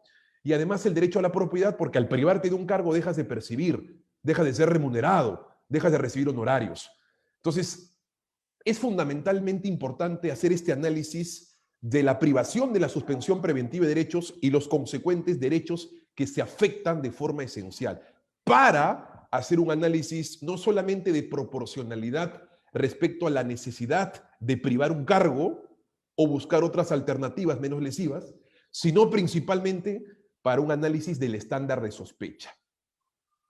Cuando uno pide una comparecencia con restricciones, no priva la libertad o la priva de forma transitoria, pero no la privas esencialmente. Pero cuando uno priva la suspensión preventiva de derechos o pide la suspensión preventiva, privas de varios derechos esenciales. Entonces, en esa perspectiva de daño al derecho, de afectación seria al derecho y de el estándar de sospecha que requiere la suficiencia probatoria en la investigación, me parece en perspectiva que la sospecha suficiente se encuentra por encima de un pedido de comparecencia con restricciones. Y que en esa perspectiva, al ser una afectación seria, una afectación madura, una afectación que no solamente relaja, sino que viola derechos múltiples como los que acabo de desarrollar, el análisis tiene que ser sesudo y no un análisis de pura discreción o irreflexión por parte del Ministerio Público y del Poder Judicial. Otro dato que me parece importante revelar, estimado Jorge, es que al ser un híbrido, este no solamente tiene una prevención cautelar, como en efecto debería serlo, ¿cuál es? La evitación del peligro concreto de obstaculización probatoria. Nótese que al ser un híbrido, no solamente tiene un fin cautelar, sino un fin preventivo, y un fin preventivo especial, que presupone que necesariamente, si es que vamos a utilizar el concepto de que esta medida de suspensión preventiva de derechos evita además la reiteración delictiva, estamos en condiciones de afirmar que nos encontramos frente a un criterio estrictamente punitivista. Porque la persecución, estimado Jorge, de los fines de la prevención especial de la pena presupone que ésta se encuentre firme, presupone que haya habido un juicio de culpabilidad, presupone que hay una culpabilidad del afectado. Y en esa medida, como ya hay una sentencia firme y hay un juicio de culpabilidad decidido, se evita que algo que esté decidido vuelva a ser cometido. Se evita que aquel que ha pasado por un juicio de culpabilidad vuelva a ser responsable penalmente. Entonces, el análisis de la suspensión preventiva de derechos en este extremo no persigue un objetivo en clave cautelar, persigue un objetivo en clave punitivo. Es la suspensión preventiva de derechos un disfraz que oculta en esencia bajo un manto sagrado de medida cautelar, esconde en esencia una institución de carácter punitivo, mi querido Jorge. Y esto es importante porque hay que tomar en consideración cómo es que se va, cuarto análisis que incorporo al presente debate, cómo es que se va a discutir la reiteración delictiva en el hipotético caso de que le demos un análisis constitucional. Mi postura es que sobre la base de un manto cautelar se esconde un objetivo punitivo, por las razones que vengo brindando. Pero está bien, doctor Portugal, hasta que no se declare inconstitucional tenemos que darle un tratamiento constitucional, un tratamiento en clave cautelar.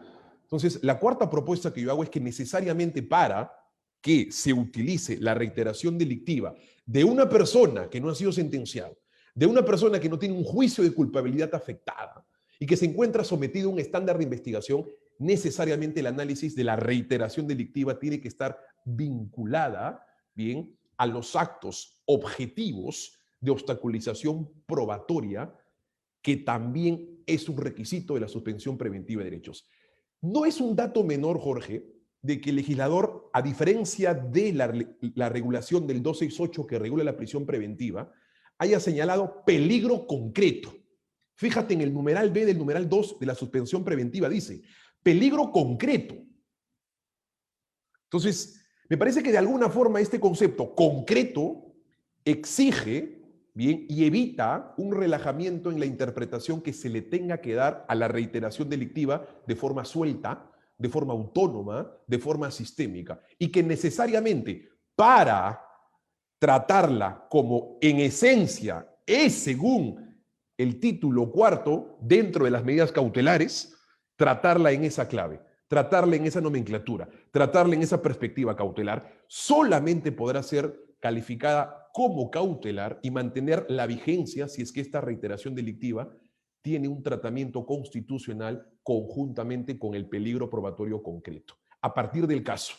No basta decir, estás investigado, vuelves a cometer delito. Porque uno comete delito cuando tiene sentencia. Entonces no puedes pervertir un concepto punitivo por un concepto cautelar.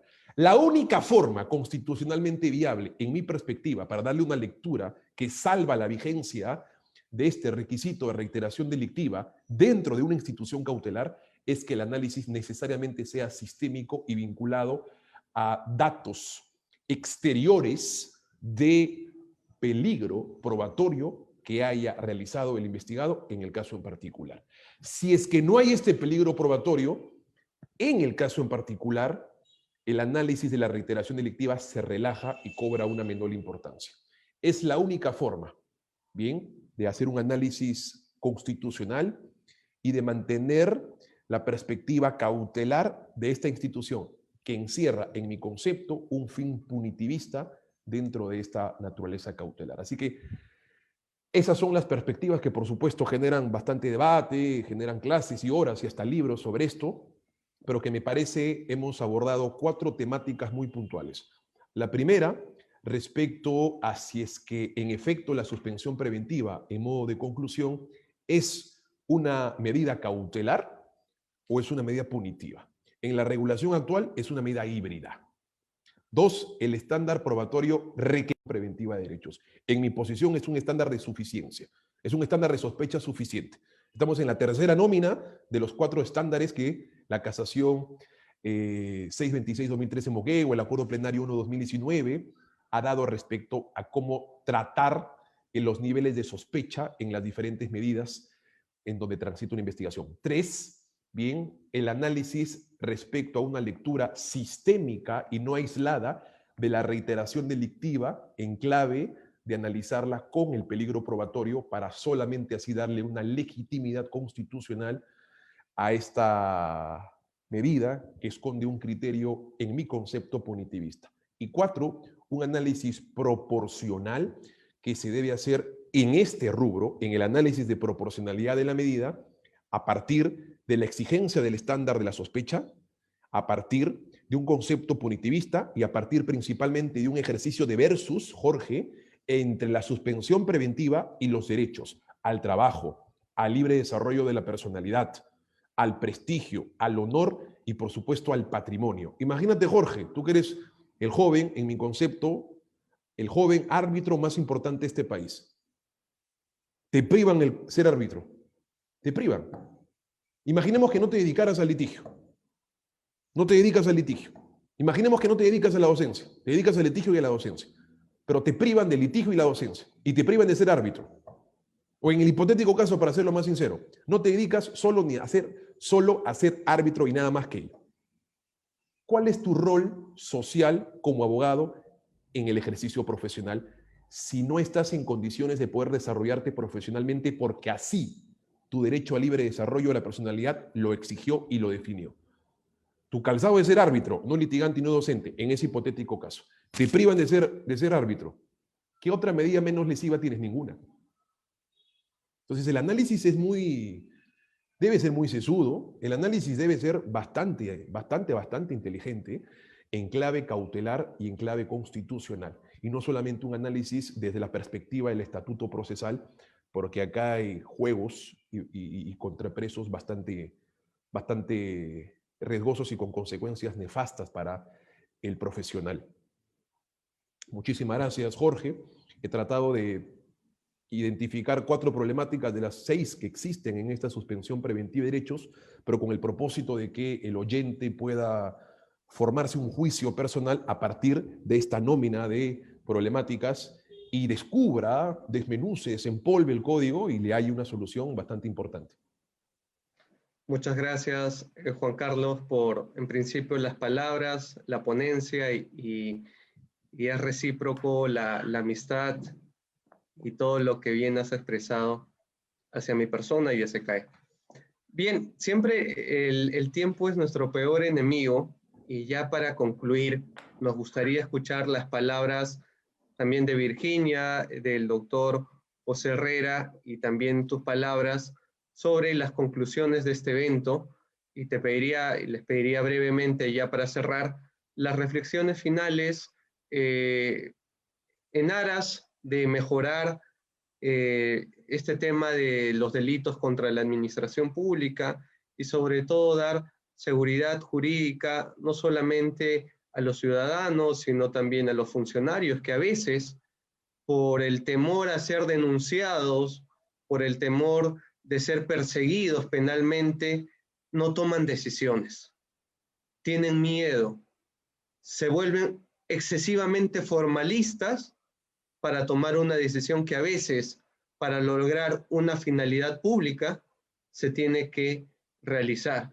Más aún en estados de emergencia, donde a veces prima más el cumplimiento de la finalidad pública sobre algunos temas de mera formalidad que se pueden ser subsanados en el camino. Entonces, les pediría que hagan unas reflexiones ya para concluir este conversatorio. Empiezo por Virginia, por favor. Tus conclusiones, Virginia, te escuchamos. Gracias, Jorge, por esta oportunidad. Aprovecho en saludar a Benji y a Juan Carlos. De verdad estoy muy contenta de haber coincidido en este evento. De verdad muy agradecida porque son grandes amigos para mí, grandes personas, y además son en parte mis maestros porque con ellos juntos nos hemos preparado mucho en materia de derecho penal, de litigio, por supuesto, y cómo no, de derechos humanos, porque conocemos a Benji y a Juan Carlos como grandes penalistas, pero además son grandes personas y con una gran formación y solidez en materia de derechos humanos. No quería dejar de decir esto. Y bueno, la reflexión que tú nos comentas, es muy importante la prevención, y yo quiero rescatar acá el tema, porque mucho se habla hoy en día de compliance, de tener un programa de cumplimiento sólido, procedimientos, protocolos y todo, pero en realidad lo que nos va a salvar, y es algo que yo siempre digo, la persona jurídica, es una cultura corporativa.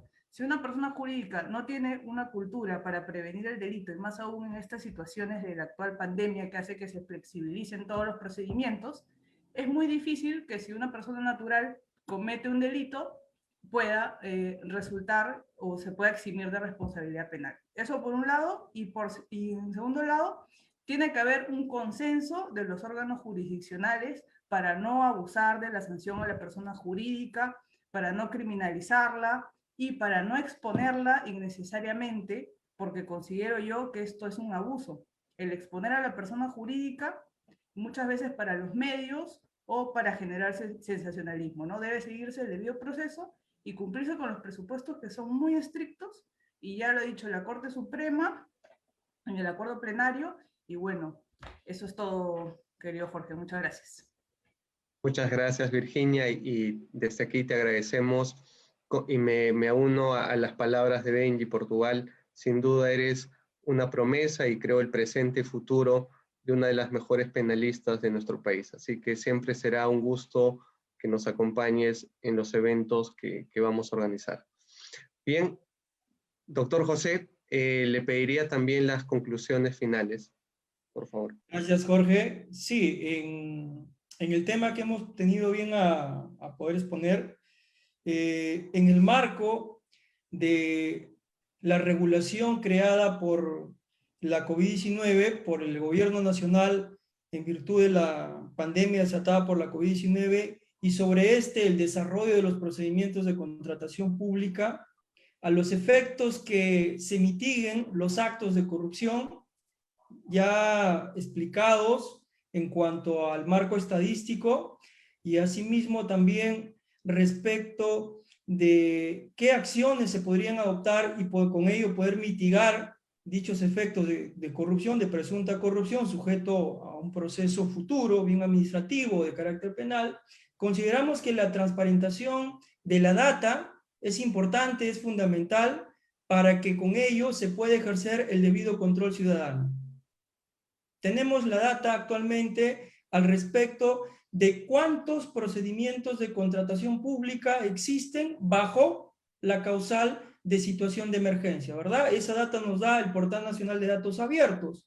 Entonces, consideramos que esa información es valiosa para que la ciudadanía pueda ejercer su control debido y sobre ello también cada vez transparentar más la información que se tiene sobre este tipo de procedimientos y con ello coadyuvar a la mitigación de los efectos de la corrupción. Asimismo, también el fortalecimiento de los canales de atención de denuncia, así como también la eficiencia en el control que ejerce la Contraloría General de la República en cada una de las entidades de la Administración Pública del Estado peruano es fundamental.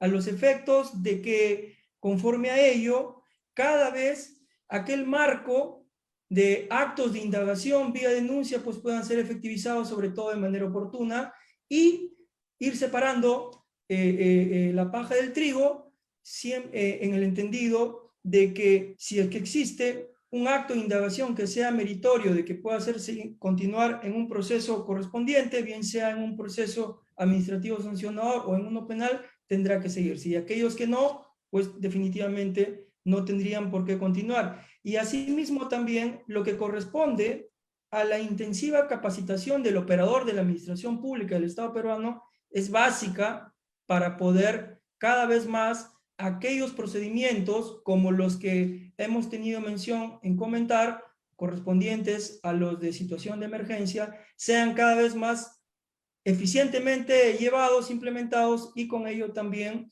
que haya el aporte necesario de la administración pública a este tipo de procedimientos y con ello se eviten formalismos y se cumpla la finalidad de la contratación. Esto es, que cada vez más las condiciones de vida de todos nosotros como ciudadanos se lleve, ¿no?, al mejoramiento de nuestra posición como ciudadanos.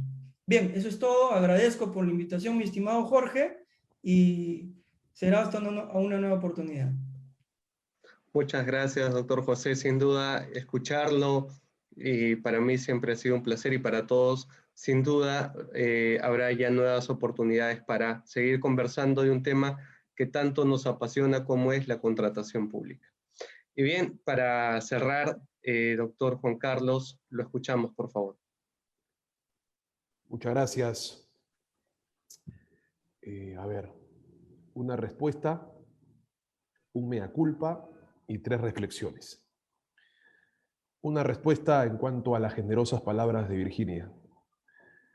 Si ella me dice que soy su maestro, hermano, el día que me vaya, mi epitafio de vida estará feliz. Porque si ella me lo dice, me siento el académico más importante, al menos de Perú. Un mea culpa, porque el doctor José Herrera, en tan solo 3 minutos fugaces, me ha abierto la tentación perversa de haberlo escuchado antes. Pues lo que te voy a pedir, mi querido Jorge, es que me brindes el audio y la grabación para poder escuchar la ponencia del doctor José Herrera. Y 3 reflexiones. La primera es una reflexión que como litigante brindo con un supremo respeto a la autoridad fiscal. Necesitamos más investigadores y menos persecutores. Mientras más investiguemos y menos persigamos, me parece que agregamos más dosis de razón y no de pasión a investigaciones. Y con esto trae consigo investigaciones innecesarias contra personas jurídicas y contra personas naturales. 2. Segunda reflexión. A título de interrogante para un debate, por supuesto, en casa.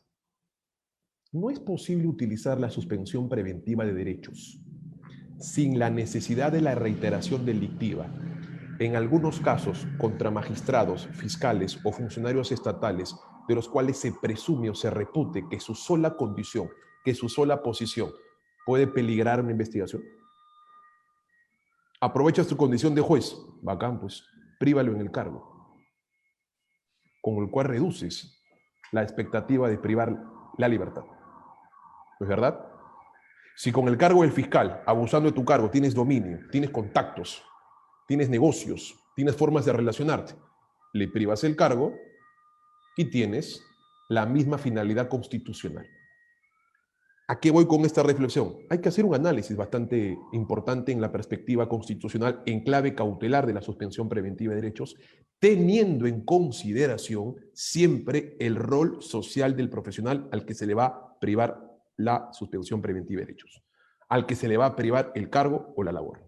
Hay que saber si a quien se le priva deja de ser un profesional porque solamente estaba proyectado en sociedad bajo el cargo por el cual se le priva, el análisis es mucho más serio, bien, y la medida es mucho más intensa respecto a él. Así que, además de los criterios clásicos de la proporcionalidad, me parece que hay que, al tratarse de una institución preventiva y cautelar y punitiva, hay que poner un foco de atención al beneficiario o al perjudicado con esta decisión. Y la última reflexión es respecto a mantener constitucionalmente la vigencia de la suspensión preventiva de derechos, porque en la forma en cómo está siendo regulada, naturalmente puede prestarse a interpretaciones punitivas que afectan una naturaleza cautelar y que la dañan en perspectiva y en objetivos. Y hay que ser bastante prudente en esto. Por eso es que me parece, mi querido Jorge, los fiscales no hacen uso y abuso de la suspensión preventiva de derechos como si lo hacen, por ejemplo, de la prisión preventiva, porque hay una reflexión bastante importante que se hace en torno a ese interrogante, si es una cautelar o si es una punitiva, eso es una binaria, como el legislador me parece lo ha colocado. 3 reflexiones que son importantes y que lo ideal es que sean resueltas por el destinatario de esta actividad, por cada uno que nos ha acompañado hoy en sus casas. Gracias a ti, gracias a José, a mi querido amigo Benji, y por supuesto a Virginia. Muchas gracias y gracias a todos por las excelentes ponencias y reflexiones sobre este tema. Con esto damos por concluido este conversatorio, sin antes recordarles a todos nuestros amigos que nos han acompañado el día de hoy que el día domingo, como todos los domingos ya de costumbre, estamos estrenando nuestro nuevo programa que es La Voz Pública, quien vamos a entrevistar y vamos a conversar también sobre un tema actual de coyuntura, el caso de el arbitraje iniciado por Telefónica contra el Estado peruano. Así que nos acompañará el doctor Luis Puglianini, quien abordará y reflexionará también sobre esta importante demanda contra el Estado peruano. Así que los esperamos el domingo a las 7 de la noche y con nosotros hasta una nueva oportunidad. Gracias, Juan Carlos. Me despido. José, doctor José, Virginia, gracias por acompañarnos. Un gusto, y a todos los amigos, gracias por acompañarnos desde sus hogares. Saludos a los amigos de Ecuador, México, República Dominicana, que también se han conectado, y esto es lo bonito.